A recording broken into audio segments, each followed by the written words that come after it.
और वीडियो लोग, क्या हाल चाल, ठीक तो हो ना। तो आज तुम्हारा भाई एक और न्यू एज मांगा एक्सप्लेन करने वाला है, जिसका नाम है, रुको, इसका नाम मैं तुम्हें नहीं बताऊंगा, बल्कि इसका नाम तुम्हें कमेंट्स में मिल जाएगा। हाँ तो चलो वीडियो को स्टार्ट करते हैं, लेकिन उससे पहले मुझे तुम लोगों से कुछ पूछना है। तो मुझे पूछना ये है कि तुम लोग मेरी वीडियो को लाइक क्यों नहीं करते हो? मुझसे तुम लोग की कोई पुरानी दुश्मनी है क्या? नहीं ना, तो लाइक कर दिया करो यार, कौन से पैसे लगते हैं, या कौन से मैंने तुम्हारी बंदी पटा रखी है। तो बहुत हो गई बात, अब आते हैं अपने मेन टॉपिक पर। तो हमें स्टार्टिंग में दिखाया जाता है कि हमारा मेन कैरेक्टर यानी कि हमारा एमसी क्लास में अकेला बैठा होता है और सोच रहा होता है कि मैं इन सब की तरह अच्छे इन्वायरमेंट में यानी कि अच्छे माहौल में बड़ा नहीं हुआ हूँ, इसीलिए ये लोग मेरे साथ ऐसा बिहेव करते हैं जैसे कि मैं इनविजिबल बन गया हूँ। बहुत दुख है यार भाई की जिंदगी में। और फिर हमारा मेन कैरेक्टर कहता है कि मुझे लगता है कि ये सब इमेच्योर और बच्चे हैं, इसलिए ये सब मेरे साथ ऐसा करते हैं। और फिर कहता है कि मुझे लगता है कि जब मैं एडल्ट हो जाऊंगा और एक अच्छी कंपनी में काम करने लग जाऊंगा तो ये सब कुछ सही हो जाएगा। कितना भोला है ना हमारा एमसी। और फिर हमारे एमसी को ऑफिस में दिखाया जाता है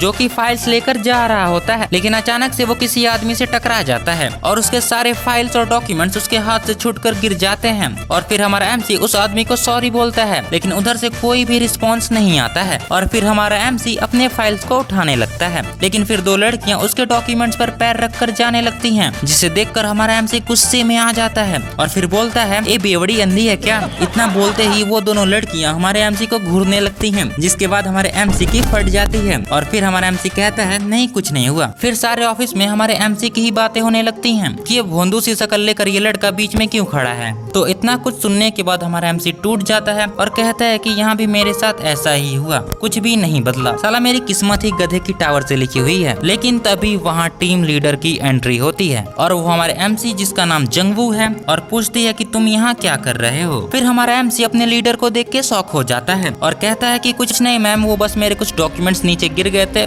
बस उन्हें ही मैं उठा रहा था। और फिर उसके बाद टीम लीडर जिसका नाम सीओ मिजू है, वो भी हमारे एमसी की डॉक्यूमेंट्स उठाने में मदद करने लगती है। लेकिन तभी सीओ की नजर एक रिपोर्ट पर पड़ती है और वो हमारे एमसी से पूछती है कि क्या ये एक रिपोर्ट है जिसे तुमने मेंशन किया है? और फिर कहती है कि पता नहीं लोगों को क्या हो गया है, उन्हें तुम्हारी मदद करनी चाहिए थी। फिर सीओ कहती है कि इन्हें जल्दी से मेरे डेस्क पर लेकर आओ, लेकिन हमारा एमसी कहता है कि रुकिए, मैंने अभी तक इसे पूरा नहीं किया है। तो अब इस पर सीओ कहती है कि कोई बात नहीं, बस तुम इसे मेरे पास लेकर आओ। इतना कहकर वो चली जाती है। फिर इसके बाद हमारे प्यारे एमसी को दिखाया जाता है जो सोच रहा होता है कि क्या वो। इसके बाद हमारा एमसी अपने डॉक्यूमेंट्स लेकर सीओ के पास आता है। फिर सीओ कहती है कि जंगू, क्या तुमने सच में इसे लिखा है? फिर हमारा एमसी घबराते हुए कहता है, हाँ मैम, मैंने ही लिखा है। फिर सीओ कहती है कि कोई शक नहीं, ये घटिया है, इससे अच्छा तो एक एलिमेंट्री स्कूल का स्टूडेंट भी लिख सकता है। और फिर सीओ हमारे एमसी से कहती है कि तुम्हें सच में लगा कि मैं इस कूड़े को एक्सेप्ट करूंगी? जिसके बाद हमारा एमसी कहता है कि इसलिए मैंने दूसरों लोगों से इसे चेक करने के लिए कहा था, लेकिन सबने कहा कि वो बिजी हैं और इसे वो चेक नहीं कर सकते। फिर सीओ कहती है कि ये सब मुझे नहीं पता। फिर सीओ कहती है कि छोड़ो, मैं तुमसे बेसिक्स के बारे में पूछती हूँ। ये कुछ चीजें हैं जो तुम्हें वर्कफोर्स में एंटर करने से पहले सीखनी चाहिए थी, ये कोई स्कूल नहीं है। फिर हमारा एमसी कहता है, आई एम सॉरी, मुझे आपसे ऐसे ही उम्मीद रखनी चाहिए थी। इसके बाद सीओ कहती है कि इसलिए तुम्हारे हाई स्कूल के ग्रेड्स। इतना कहते ही सीओ हमारे एमसी के डॉक्यूमेंट्स को फाड़ने लगती है और कहती है कि अगर तुम्हें बाकी लोगों की तरह हायर होना है तो तुम्हें उनकी तरह मेहनत भी करनी होगी। और फिर कहती है कि मुझे ऐसा क्यों लग रहा है कि तुम इसे हल्के में ले रहे थे जंगू। उसके बाद कहती है कि इसे फिर से लिखो और कल मेरे ऑफिस आने से पहले ये मेरे डेस्क पर होनी चाहिए,